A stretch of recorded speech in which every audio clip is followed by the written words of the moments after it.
قالت عائشة يا رسول الله الرجال والنساء ينظر بعضهم إلى بعض قال يا عائشة الأمر أهم من أن يهم ذلك আয়েশা রাদিয়াল্লাহু তাআলা আনহু যখন নবীজি বলেন ওই সময় মানুষের অবস্থাটা কেমন হবে, মানুষের অবস্থাটা কেমন হবে রে মুসলমান, নবীজি বলেন মানুষ সেদিন জুতা স্যান্ডেল ছাড়া কাপড়বিহীন উলঙ্গ ফুলঙ্গ হয়ে ওই হাসরের ময়দানে উঠবে। নবীজিকে এই কথা শোনার পরে আম্মা জান আয়েশা সিদ্দিকা রাদিয়াল্লাহু তাআলা আনহা নবীজিকে ডাক দিয়া বলেন, এরে আল্লাহর নবী, আপনি এই কথা বলতেছেন, তাহলে কি একজন পুরুষ একজন নারী একে অপরের দিকে তাকাবে না? রাসূলুল্লাহ সাল্লাল্লাহু আলাইহি ওয়াসাল্লাম বলেন, আরে আয়েশা, তুমি এটার চিন্তা করতেছো? এরা এসে তুমি শুনে রাখো, ওই দিন মানুষ একে অপরের দিকে তো তাকাবে দূরের কথা, মানুষ নিজের পরনের মধ্যে কাপড় আছে কি নাই সেটার খবর থাকবে না। কেমন অবস্থা হবে? নিজের পরনের মধ্যে কাপড় আছে কিনা সেটার খবর থাকবে না। শুধু একজন শুধু কাপড় নিয়ে উঠবে, সে কে তিনি জানেন? আমার আপনার নবী হযরত মুহাম্মদ রাসূলুল্লাহ সাল্লাল্লাহু আলাইহি ওয়াসাল্লাম। শুধু একজন আল্লাহ তাআলার হাবিব কাপড় নিয়ে উঠবে, আর সবাই কাপড়বিহীন উঠবে। কিন্তু কারো দিকে কেউ তাকানোর অবস্থা থাকবে না, কারণ অবস্থাটা এমন হবে সূর্যটা মাত্র মানুষের কিছু দূরে আসে পড়বে, সূর্যের তাপের কারণে মানুষের মজকগুলা গলে গলে টকবক করে তার নাক এবং মুখ দ্বারা বের হতে থাকবে। এমন অবস্থা হবে মানুষের, মানুষ চিন্তা করতে পারো না রে আল্লাহর গোলাম, ওই সময় তোমার অবস্থাটা কেমন হবে রে আল্লাহর গোলাম? ওই সময় যদি আমরা নেক আমল করে করে এই পৃথিবী থেকে যেতে পারি, তাহলে আল্লাহ তাআলা ওই কঠিন ময়দানের অবস্থাটা আমাদেরকে ফেস করাবেন না, আমাদেরকে আরশের জায়গার, আরশের নিচের ছায়ার নিচে আমাদেরকে জায়গা করে দিবেন। আমরা আরশের নিচে জায়গা পাইতে চাই তো? ওই সময় এই কঠিন হাসরের ময়দানে যে সময় জমিনটা হবে তামার, তামার একটা বৈশিষ্ট্য কি জানেন? যখন আপনি তামার একদিক দিয়ে গরম করবেন, এটা পুরাটা তামা গরম, একই রকমের গরম হয়। লোহার হবে না কেন? কারণ লোহার একদিক দিয়ে গরম করলে সেটা লোহা একদিক দিয়ে গরম হয়, এই কারণে তামার হবে, সহ্য করতে পারবেন না। ওই দিন যদি আপনি হাসরের দিন আল্লাহ তাআলার আরশের নিচে জায়গা না পান, রব্বুল আলামিন ওই সময় 7 শ্রেণীর ব্যক্তিকে আরশের নিচে জায়গা করে দেবেন। কয় শ্রেণীর ব্যক্তিকে? কয় শ্রেণীর? 7 শ্রেণীর ব্যক্তিকে আরশের নিচে জায়গা করে দেবেন। নবীজি সাল্লাল্লাহু আলাইহি ওয়াসাল্লাম বলেন, সাবআতু ইযিল্লুহুমুল্লাহু ফি যিল্লিহি ইয়াওমা লা যিল্লা ইল্লা যিল্লুহু। যেদিন কোনো আল্লাহ তাআলার ছায়া ব্যতীত, আরশের ছায়া ব্যতীত কোনো ছায়া থাকবে না, ওই সময় একমাত্র আল্লাহ তাআলার ছায়া থাকবে। ওই ছায়ার নিচে 7 শ্রেণীর ব্যক্তিকে আল্লাহ জায়গা করে দিবেন। বলেন সুবহানাল্লাহ। ওই সময় 7 শ্রেণীর ব্যক্তিকে জায়গা করে দিবেন। এর মধ্যে এক নাম্বার হচ্ছে আল ইমামুল আদিল। ইমামুল আদিল বলতে কি বুঝিয়েছেন? ইমামুল আদিল হচ্ছে ন্যায়পরায়ণ শাসক। ন্যায়পরায়ণ শাসক মানে আপনার এলাকার মধ্যে আপনি একজন ন্যায়পরায়ণ শাসক হতে পারেন। এটা দ্বারা আল্লাহ রাব্বুল আলামিন এটা দ্বারা বুঝিয়েছেন, এরে আল্লাহর গোলাম, এটা দ্বারা বুঝিয়েছেন যে আপনি একটা মেম্বার, আপনি একটা চেয়ারম্যান, আপনি একটা এলাকার জন্য আপনি দায়িত্বশীল। কিশীল? আপনি দায়িত্বশীল, আপনি চেয়ারম্যান, আপনি মেম্বার, আপনি গড়ের একজন রাহাবার, আপনি একজন শিক্ষক, আপনি গড়ের একজন ইসলাম الذي نزل القرآن هدى للناس وبينات من الهدى والفرقان وخلق الإنسان وكرم وعلمه من البيان ما لم يعلم فسبحان الذي لا يحصى امتنانه باللسان ولا بالقلب ونشهد أن لا إله إلا الله وحده لا شريك له ونشهد أن سيدنا وسندنا وحبيبنا وطبيبنا وأولانا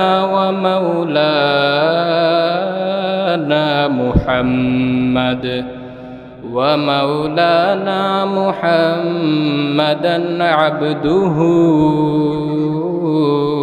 ورسوله الذي أرسله الله تعالى بالحق بشيرا ونذيرا وداعيا إلى الله بإذنه وسراجا منيرا أما بعد فأعوذ بالله من الشيطان الرجيم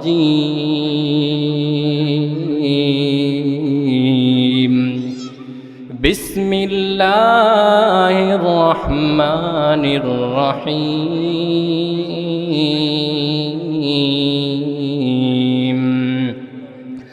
كل من عليها فان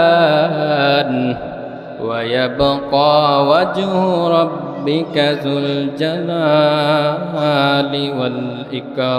والإكرام وقال النبي صلى الله عليه وسلم سبعة يظلهم الله في ظله يوم لا ظل إلا ظله الإمام العادل وشاب نشا في عبادة الله ورجل قلبه معلق في المساجد ورجلان تحبان في الله واجتمع عليه وتفرق عليه ورجل دعته امرأة ذات منصب وجمال فقال إني أخاف الله ورجل تصدق بصدقة فأخفاها حتى لا تعلم شماله ما تنفق يمينه ورجل ذكر الله خاليا ففاضت عيناه أو كما قال عليه الصلاة والسلام اللهم صل على محمد النبي الأمي وعلى آله وسلم تسليما الحمد لله ঐতিহ্যবাহী ঘাগরাজুর রিয়াজুল জান্নাত মহিলা মাদ্রাসার উদ্যোগে আয়োজিত আজকের এই মহতি মাহফিলের সম্মানিত সভাপতি সাহেব, উপস্থিত মুসল্লিয়ান একরাম, আমরা সর্বপ্রথম মহান রব্বুল আলামিনের কাছে কালিমাতুশ শুকর আদায় করি যে রব্বুল আলামিন এত সুন্দর একটি মজমার আয়োজন করার তৌফিক দান করে দিয়েছেন এবং আমাদেরকে আসা এবং বসার তৌফিক দান করেছেন, কিছু আলোচনা শোনার তৌফিক দান করেছেন। সবাই জোরে সোরে বলি আলহামদুলিল্লাহ।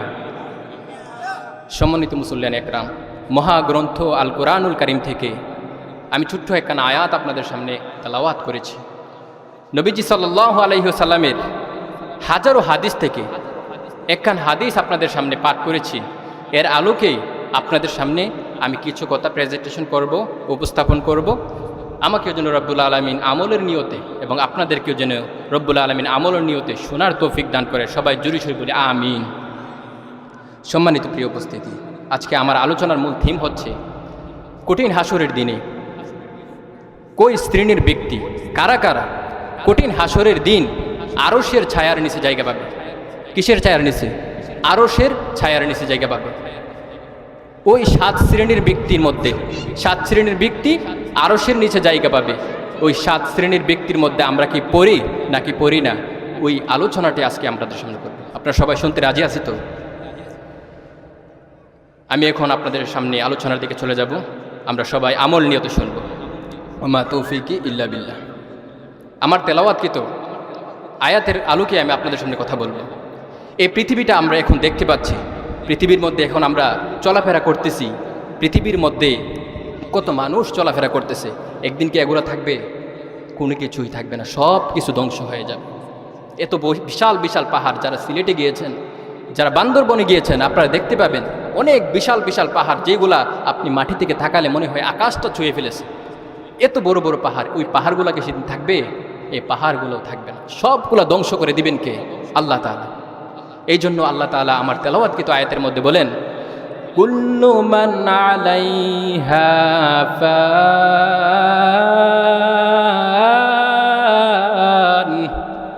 ওয়া ইয়াবকা ওয়াজহু রাব্বিকা যুল জালালি ওয়াল ইকরাম।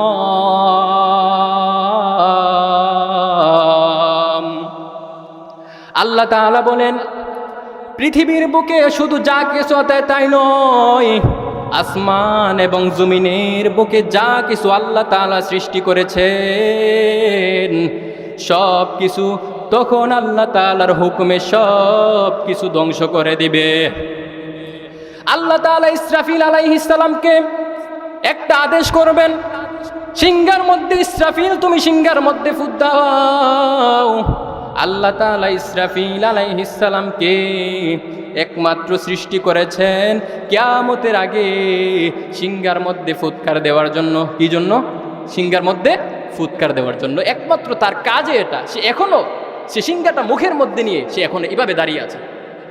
আল্লাহ তাআলা যেই দিন আদেশ করবে তুমি সিংহার মধ্যে ফু দাও, তখন একটা সেকেন্ড তো দেরি করবে না। তখন আল্লাহ তাআলা যখন আদেশ করবে সে তখন সিংহার মধ্যে ফু দিয়ে দিবে। ওই সিংহার ফুৎকারটা কেমন হবে? সিংহার ফুৎকারটা এখন আমাদের সাধারণ যে আওয়াজ হয় ওই আওয়াজের মতো হবে।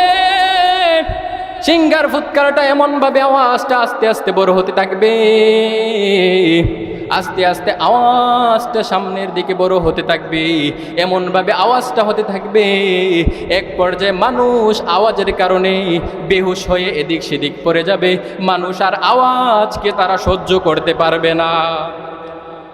এই কথাটা আল্লাহ তাআলা কোরআনের মধ্যে বলেন, মানুষের কেমন অবস্থা হবে?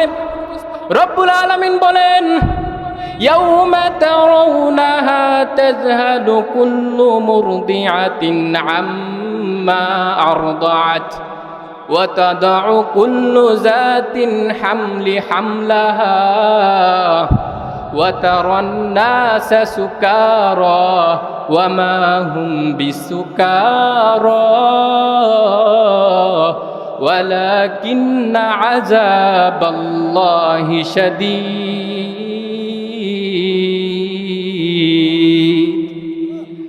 আল্লাহ তাআলা বলেন, হে নবী, ওই সময় ওয়াতারান নাসা সুকারা, মানুষের এমন অবস্থা হবে, মানুষ যাদের কোলের মধ্যে দুগ্ধপোষ্য শিশু থাকে, ওই দুগ্ধপোষ্য শিশুর অবস্থাটা এমন হবে, মা ওই শিশুকে কোথায় যে রেখে চলে যাবে মার কোনো খবর থাকবে না, মা তার সন্তানের খবর থাকবে না, এমন অবস্থা হবে ওই দিন।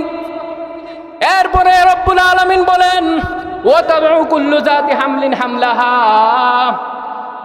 আল্লাহ রব্বুল আলামিন বলেন ওই সময় অনেক গর্ভবতী মহিলারা থাকবে যারা তাদের গর্ভপাত করে দিবে ওই আওয়াজের বিকটতার কারণে। Can you imagine that situation? আপনি কি এই বিষয়টা চিন্তা করতে পারেন যে আমাদের অবস্থাটা, আমাদেরকে যদি এই দুনিয়ার মধ্যে আল্লাহ হায়াত দেয়, যদি আমাদের লাইফে কিয়ামত কায়েম হয়ে যেত, তাহলে আমাদেরকে এই বিষয়টাকে ফেস করতে হতো। কিন্তু আল্লাহ তাআলা কিয়ামতের আগে অনেকগুলো আলামত, বড় বড় আলামত ঘটাবেন, সেগুলা অতি নিকটে। দাজ্জাল আসবে, ইমাম মাহদী আলাইহিস সালাম আসবে, এবং ইয়াজুজ মাজুজ, আপনারা নাম শুনেন নাই? ইয়াজুজ মাজুজও এই পৃথিবীর মধ্যে আসবে, তারা মানুষের উপরে নির্যাতন করবে। যাই হোক, এদিকে অনেক বড় আলোচনা, এদিকে আর যাচ্ছি না।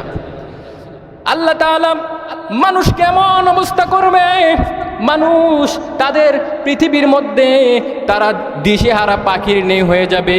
দেখবেন আমাদের অনেক সময় ঝড় তুফান যখন পাখিদের উপরে দিয়ে যায়, পাখিরা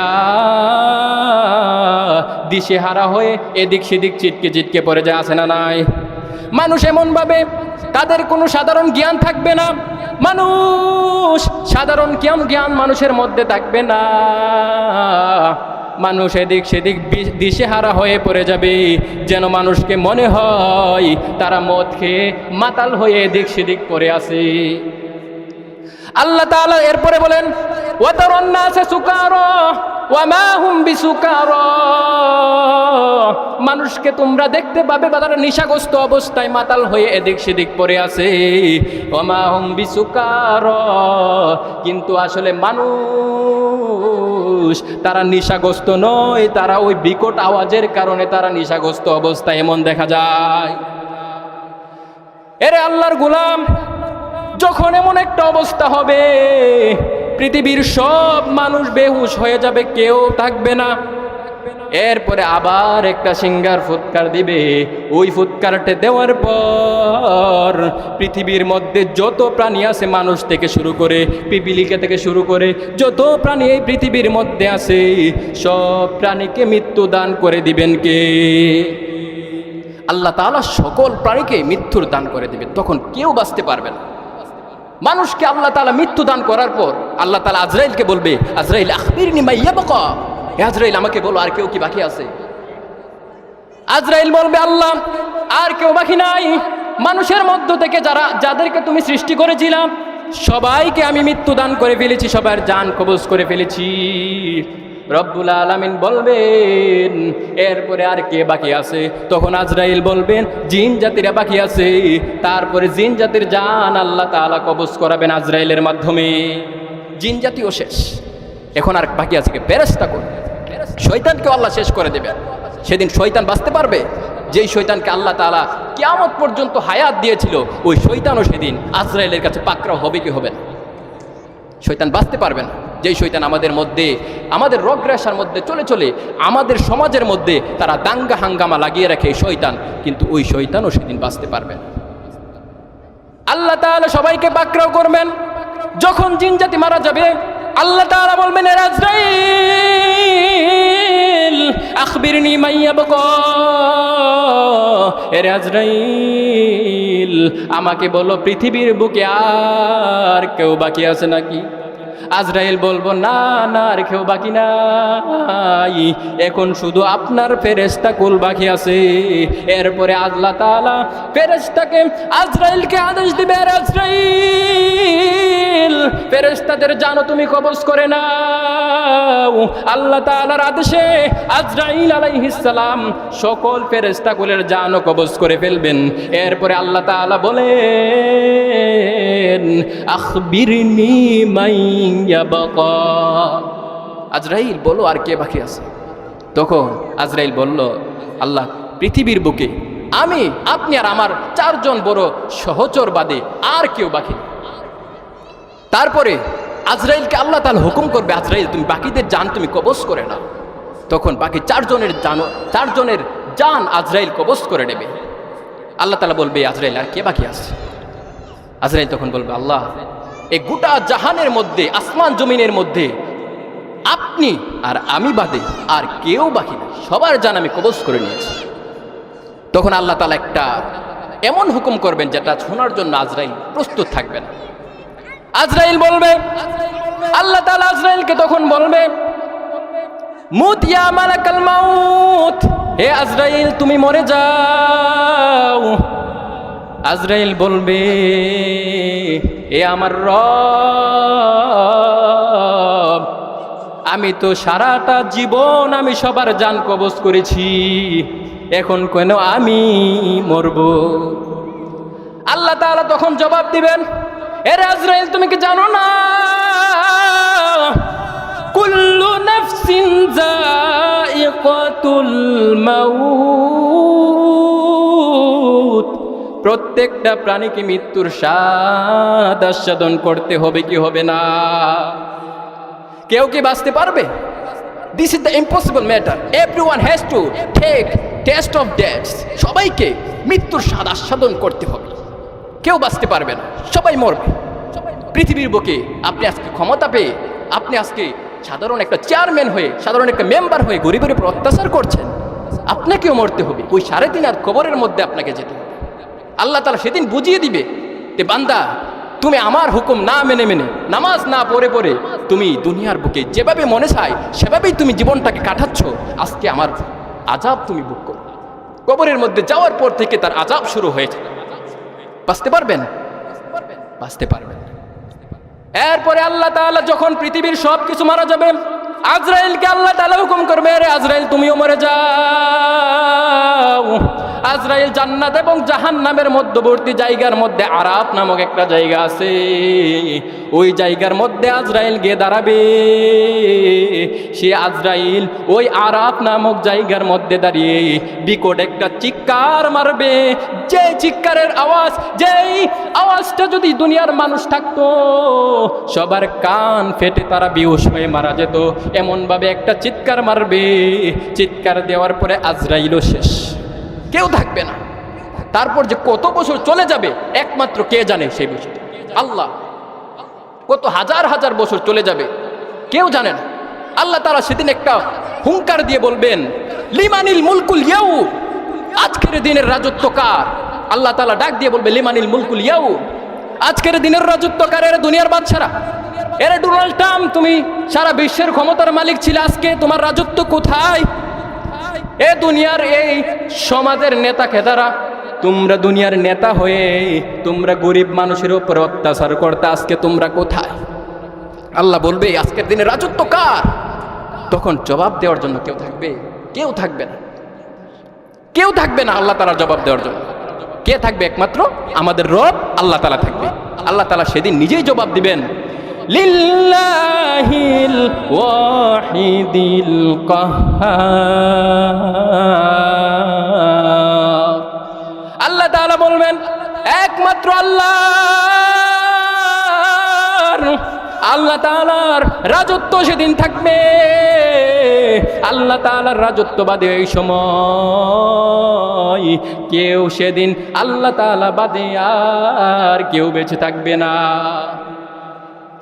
আল্লাহ তাআলা কি বলেছেন? কাহার। ওই দুনিয়ার মধ্যে কিন্তু আল্লাহ তাআলা রহমত আমাদের উপরে। আল্লাহ তাআলা একজন সুদখোরকে যতটুকু রিজিক দেয়, পারলে আরো বেশি দেয় যারা সুদ খায় না। আল্লাহ তাআলা একজন নাস্তিককেও খাওয়ায়, একটা খ্রিস্টানকেও খাওয়ায়, যারা আল্লাহ তাআলার সাথে শরীক করে তাদেরকেও রিজিক দেয়। কারণ আল্লাহ হলো দুনিয়ার মধ্যে কি? রহমান, দয়াময়। কিন্তু আখিরাতে কিন্তু আল্লাহ দয়াময় হবে না। আল্লাহ বলেছেন কাহ্হার, লিল্লাহিল ওয়াহিদিল কাহ্হার, মানে আল্লাহ তাআলা রাগান্বিত হয়ে থাকবে ওই সময়। হাসরের দিন কোন নবী আল্লাহ তাআলার রাগের কারণে আল্লাহ তাআলার কাছে তার সুপারিশটা সহকারে করতে পারবে না। সবাই হাই হতাশ করবে, ইয়া নাফসি ইয়া নাফসি বলবে। ওই দিন মাত্র আমাদের নবী আমাদেরকে সুপারিশ করার জন্য আল্লাহ তাআলার দরবারে পড়ে থাকবে। যখন কেউ থাকবে না, আবার আল্লাহ তাআলা আসমান এবং জমিনের সব কিছু সৃষ্টি করবেন। সৃষ্টি করার পরে সুম্মা নুফিখা ফীহি উখরা ফাইদা হুম কিয়ামুন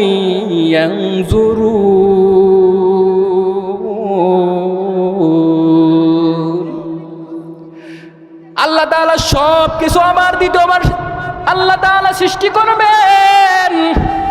সব কিছু সৃষ্টি করার পরে সিংহার মধ্যে আবার ফুৎকার দেওয়া হবে। আবার যখন সিংহার মধ্যে আল্লাহ তাআলা ফুৎকার দিবেন, সিংহার মধ্যে দ্বিতীয়বার ফুৎকার দেওয়ার পরে আপনি যেই জায়গায় আপনাকে দাফন করা হয়েছিল, যেই কবরের মধ্যে আপনাকে দাফন করা হয়েছিল, আপনি জাহাজে ডুবে মারা গেছেন, আপনি প্লেন দুর্ঘটনায় মারা গেছেন, আপনাকে সেই জায়গা থেকে আল্লাহ তাআলা হাসরের ময়দানে তুলবেন। আপনি তখন হাসরের ময়দানে উঠে উঠে আল্লাহ তাআলার দরবারের মধ্যে ছুটতে থাকবেন। ওই সময়টা আমাদের ফেস করতে হবে না? আমি আলোচনা করছি, আপনারা আলোচনা শুনছেন, আপনারা একটু দিলের কান দিয়ে কল্পনা করে দেখেন যে ওই সময়টা কোরআন এবং হাদিস দ্বারা প্রমাণিত, এবং আমাকে ফেস করতে হবে, আপনাকেও ফেস করতে হবে। ওই হাসরের দিন আমিও উঠবো, আপনিও উঠবেন, বাঁচতে পারবেন না ওই সময় থেকে। ওই সময় কিভাবে উঠবেন, মানুষের হালাতটা কেমন হবে? নবীজি তখন বলেন, তুহশারুনা হুফাতান উরাতান গুরলা। قالت عائشة يا رسول الله الرجال والنساء ينظر بعضهم إلى بعض قال يا عائشة الأمر أهم من أن يهم ذلك। আয়েশা রাদিয়াল্লাহু তাআলা আনহু যখন নবীজি বলেন ওই সময় মানুষের অবস্থাটা কেমন হবে, মানুষের অবস্থাটা কেমন হবে রে মুসলমান? নবীজি বলেন মানুষ সেদিন জুতা স্যান্ডেল ছাড়া কাপড়বিহীন উলঙ্গ ফুলঙ্গ হয়ে ওই হাসরের ময়দানে উঠবে। নবীজিকে এই কথা শোনার পরে আম্মা জান আয়েশা সিদ্দিকা রাদিয়াল্লাহু তাআলা আনহা নবীজিকে ডাক দিয়া বলেন, এরে আল্লাহর নবী, আপনি এই কথা বলতেছেন, তাহলে কি একজন পুরুষ একজন নারী একে অপরের দিকে তাকাবে না? রাসূলুল্লাহ সাল্লাল্লাহু আলাইহি ওয়াসাল্লাম বলেন, আরে আয়েশা, তুমি এটার চিন্তা করতেছো? এরা এসে তুমি শুনে রাখো, ওই দিন মানুষ একে অপরের দিকে তো তাকাবে দূরের কথা, মানুষ নিজের পরনের মধ্যে কাপড় আছে কি নাই সেটার খবর থাকবে না। কেমন অবস্থা হবে? নিজের পরনের মধ্যে কাপড় আছে কিনা সেটার খবর থাকবে না। শুধু একজন শুধু কাপড় নিয়ে উঠবে, সে কে তিনি জানেন? আমার আপনার নবী হযরত মুহাম্মদ রাসূলুল্লাহ সাল্লাল্লাহু আলাইহি ওয়াসাল্লাম। শুধু একজন আল্লাহ তাআলার হাবিব কাপড় নিয়ে উঠবে, আর সবাই কাপড়বিহীন উঠবে। কিন্তু কারো দিকে কেউ তাকানোর অবস্থা থাকবে না, কারণ অবস্থাটা এমন হবে সূর্যটা মাত্র মানুষের কিছু দূরে আসে পড়বে, সূর্যের তাপের কারণে মানুষের মজকগুলা গলে গলে টকবক করে তার নাক এবং মুখ দ্বারা বের হতে থাকবে। এমন অবস্থা হবে মানুষের, মানুষ চিন্তা করতে পারো না রে আল্লাহর গোলাম, ওই সময় তোমার অবস্থাটা কেমন হবে রে আল্লাহর গোলাম? ওই সময় যদি আমরা নেক আমল করে করে এই পৃথিবী থেকে যেতে পারি, তাহলে আল্লাহ তাআলা ওই কঠিন ময়দানের অবস্থাটা আমাদেরকে ফেস করাবেন না, আমাদেরকে আরশের জায়গার, আরশের নিচের ছায়ার নিচে আমাদেরকে জায়গা করে দিবেন। আমরা আরশের নিচে জায়গা পাইতে চাই তো? ওই সময় এই কঠিন হাসরের ময়দানে যে সময় জমিনটা হবে তামার, তামার একটা বৈশিষ্ট্য কি জানেন? যখন আপনি তামার একদিক দিয়ে গরম করবেন, এটা পুরাটা তামা গরম, একই রকমের গরম হয়। লোহার হবে না কেন? কারণ লোহার একদিক দিয়ে গরম করলে সেটা লোহা একদিক দিয়ে গরম হয়। এই কারণে তামার হবে, সহ্য করতে পারবেন না। ওই দিন যদি আপনি হাসরের দিন আল্লাহ তাআলার আরশের নিচে জায়গা না পান, রব্বুল আলামিন ওই সময় 7 শ্রেণীর ব্যক্তিকে আরশের নিচে জায়গা করে দেবেন। কয় শ্রেণীর ব্যক্তিকে? কয় শ্রেণীর? 7 শ্রেণীর ব্যক্তিকে আরশের নিচে জায়গা করে দেবেন। নবীজি সাল্লাল্লাহু আলাইহি ওয়াসাল্লাম বলেন, সাবআতু ইযিল্লুহুমুল্লাহু ফি যিল্লিহি ইয়াওমা লা যিল্লা ইল্লা যিল্লুহু। যেদিন কোনো আল্লাহ তাআলার ছায়া ব্যতীত, আরশের ছায়া ব্যতীত কোনো ছায়া থাকবে না, ওই সময় একমাত্র আল্লাহ তাআলার ছায়া থাকবে। ওই ছায়ার নিচে 7 শ্রেণীর ব্যক্তিকে আল্লাহ জায়গা করে দিবেন। বলেন সুবহানাল্লাহ। ওই সময় 7 শ্রেণীর ব্যক্তিকে জায়গা করে দিবেন। এর মধ্যে এক নাম্বার হচ্ছে আল ইমামুল আদিল। ইমামুল আদিল বলতে কি বুঝিয়েছেন? ইমামুল আদিল হচ্ছে ন্যায়পরায়ণ শাসক। ন্যায়পরায়ণ শাসক মানে আপনার এলাকার মধ্যে আপনি একজন ন্যায়পরায়ণ শাসক হতে পারেন। এটা দ্বারা আল্লাহ রব্বুল আলামিন এটা দ্বারা বুঝিয়েছেন, এরে আল্লাহর গোলাম, এটা দ্বারা বুঝিয়েছেন যে আপনি একটা মেম্বার, আপনি একটা চেয়ারম্যান, আপনি একটা এলাকার জন্য আপনি দায়িত্বশীল। কিশীল? আপনি দায়িত্বশীল, আপনি চেয়ারম্যান, আপনি মেম্বার, আপনি ঘরের একজন রাহাবার, আপনি একজন শিক্ষক, আপনি ঘরের একজন বাবা, আপনি ঘরের জন্য দায়িত্বশীল। নবীজি বলেন, আলা কুল্লুকুম রাইন ওয়া কুল্লুকুম মাসউলুন আন রাইয়াতিহি। পৃথিবীর বুকে যত মানুষ আছে সব মানুষ তার নিজের জায়গা থেকে সে দায়িত্বশীল।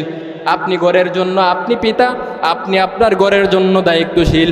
আপনি একজন চেয়ারম্যান, এলাকার জন্য দায়িত্বশীল, আপনি একটা মেম্বার, আপনি আপনার এলাকার জন্য দায়িত্বশীল।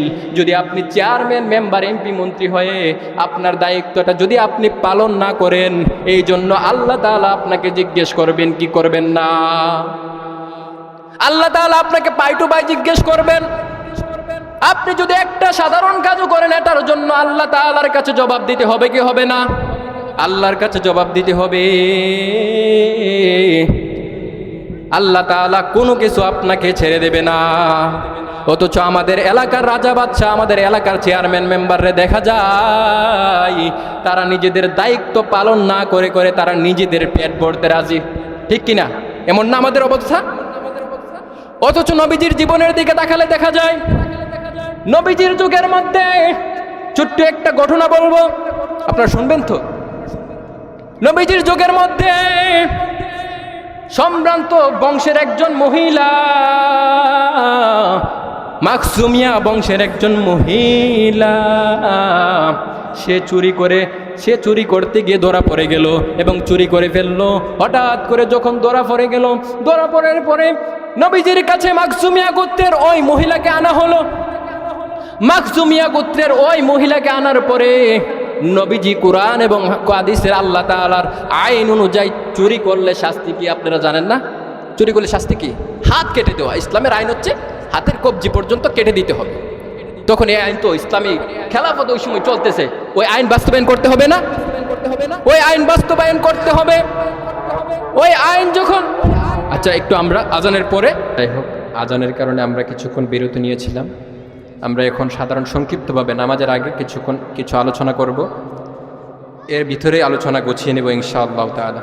আমি যে আলোচনা করছিলাম, আরশের নিচে কই শ্রেণীর ব্যক্তি ছায়া পাবে? 7 শ্রেণীর ব্যক্তি। এর মধ্যে একজনের বিষয় সম্পর্কে আমি আলোচনা করেছি। একজন হচ্ছে আল ইমামুন আদিল, ন্যায়পরায়ণ শাসক। মানে আপনিও একজন ন্যায়পরায়ণ শাসক হতে পারেন। মানে আপনি আপনার সংসারের জন্য, আপনি একজন পিতা, আপনার সংসারের দায়িত্ব কি আপনার কাছে না? আপনি যদি আপনার ছেলে মেয়ের হক না আদায় করেন, আপনি যদি আপনার বিবি বাচ্চার হক না আদায় করেন, ওইটার জন্য আল্লাহ তাআলার কাছে আপনার জিজ্ঞাসিত হতে হবে। যাই হোক, আলোচনা আর দীর্ঘ করতে পারছি না। হাদিসের দ্বিতীয় নাম্বার, যে ব্যক্তি ছায়া পাবে ওই ব্যক্তি সম্পর্কে নবীজি হাদিসের মধ্যে বলতেছেন, ওয়ারাজুলুন কলবুহু মুআল্লাকুন ফিল মাসাজিদ।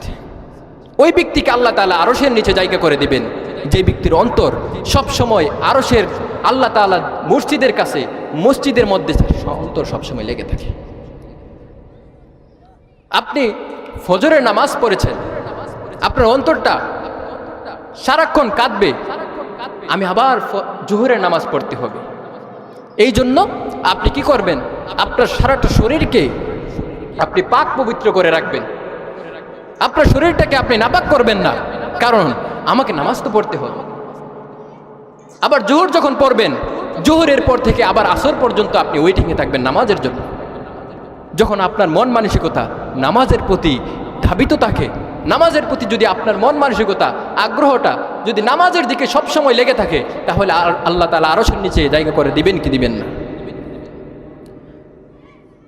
যদি আপনার সাথে আপনার নামাজটা যদি সুন্দরভাবে যদি আপনি নামাজটা পড়তে পারেন, এরে মুসলমান,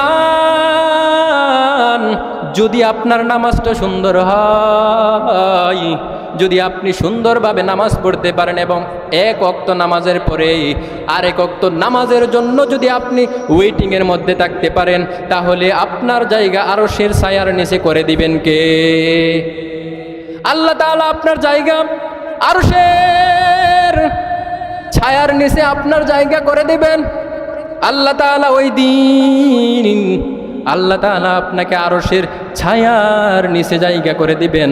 এরপরে আর কাকে আল্লাহ তাআলা আরশের নিচে জায়গা করে দিবেন? ওয়ারাজুলুন তাসাদ্দাকা বিসাদাকাতিন আত্তা আখফাহা।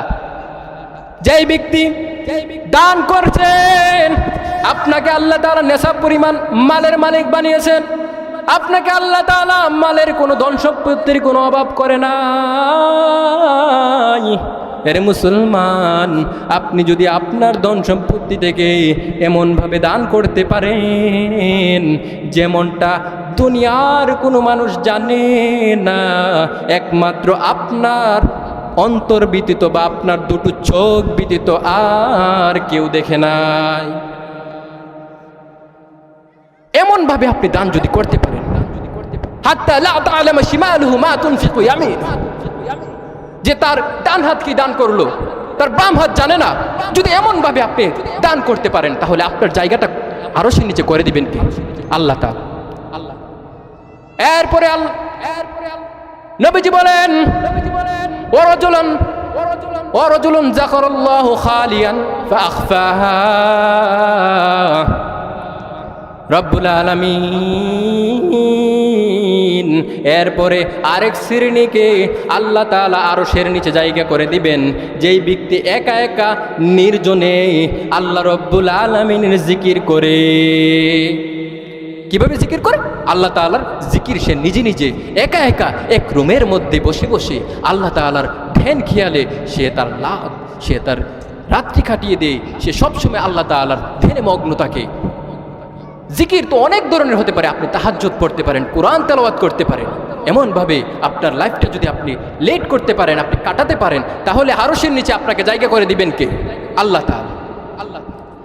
এরপরে আরেক শ্রেণীর ব্যক্তি হচ্ছে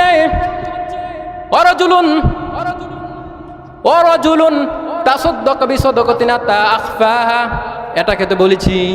এরপরে আরেক শ্রেণীর ব্যক্তি হচ্ছে ওয়ারাজুলুন দাআত ইমরাতু যাতু মানসুবিন ওয়া জামালিন হাত্তা ক্বালা আনা ইন্নী আখাফুল্লাহ। এরপরে আরেক শ্রেণীর ব্যক্তিকে আল্লাহ তাআলা আরশের নিচে জায়গা করে দিবেন, যেই ব্যক্তি তাকে কোনো একটি বেশ্যা মহিলা তাকে প্রেমের প্রস্তাব দিল, তাকে অবৈধ কাজ করার জন্য প্রস্তাব দিল, সে বলবে আমি এটা করতে পারবো না, আমি আমার রব আল্লাহ তাআলাকে ভয় করি। কাকে ভয় করি? আল্লাহ তাআলাকে ভয় করি, এই জন্য আমি কখনোই তোমার এই খারাপ কাজের মধ্যে লিপ্ত হতে পারবো না। আর এটা আমাদের যুব সমাজের মধ্যে আজকে ব্যাপকভাবে ছড়িয়ে গিয়েছে। আমাদের যুব সমাজ আজকে তারা নিজেরা গুনার কাছ থেকে বাঁচতে পারতেছে না, নিজেরা যেদিক সেদিক মনে যায়, যেভাবে মনে চায় সেভাবে তারা জীবনকে কাটাতেছে। আরে মুসলমান, আল্লাহ তাআলা তো দুনিয়ার মধ্যে তোমার জীবনকে এভাবে অযথা কাটানোর জন্য তোমাকে দুনিয়ার মধ্যে পাঠাই নাই। আল্লাহ তাআলা দুনিয়ার বুকে তোমাকে পাঠিয়েছেন শুধুমাত্র একমাত্র আল্লাহর ইবাদত করার জন্য। কার ইবাদত করার জন্য? আল্লাহ তাআলার ইবাদত করার জন্য। যেমন আল্লাহ তাআলা বলেন, ওয়া মা খালাকতুল জিন্না ওয়াল ইনসা ইল্লা লিয়াবুদুন। রব্বুল আলামিন একমাত্র জিন জাতি এবং মানব জাতিকে এই পৃথিবীর বুকে সৃষ্টি করেছেন একমাত্র আল্লাহ তাআলার ইবাদত করার জন্য। অন্য কোনো কারণে আল্লাহ তাআলা পৃথিবীর বুকে কাউকে সৃষ্টি করে নাই। এজন্য আমাদের ইবাদত করতে হবে কি হবে না? যদি আমরা ইবাদত করতে পারি, এবং আমি যেই 7টি পয়েন্ট আপনাদের সামনে বললাম, এই 7টি পয়েন্ট অনুযায়ী যদি আমরা নিজের জীবনটাকে সাজাতে পারি এবং গোছাতে পারি, তাহলে আমাদেরকে আরশের নিচে জায়গা করে দিবেন কে? আল্লাহ তাআলা। আমাদের জীবনটাকে সুন্দর করে দিবেন কে? আল্লাহ তাআলা। যাই হোক, নামাজের সময় হয়ে গিয়েছে এবং আজান দিয়ে দিয়েছে, এই জন্য আলোচনার মধ্যে অনেক ব্যাঘাত ঘটেছে। যতটুকু আলোচনা করেছি রব্বুল আলামিন যেন আমাকে আলোচনার উপরে আমল করার তৌফিক দান করেন এবং আপনাদেরকেও আমল করার তৌফিক দান করেন। সবাই বলি আমিন। ওয়া আখিরু দাওয়ানা আনিল হামদুলিল্লাহি রাব্বিল আলামিন। নামাজের টাইম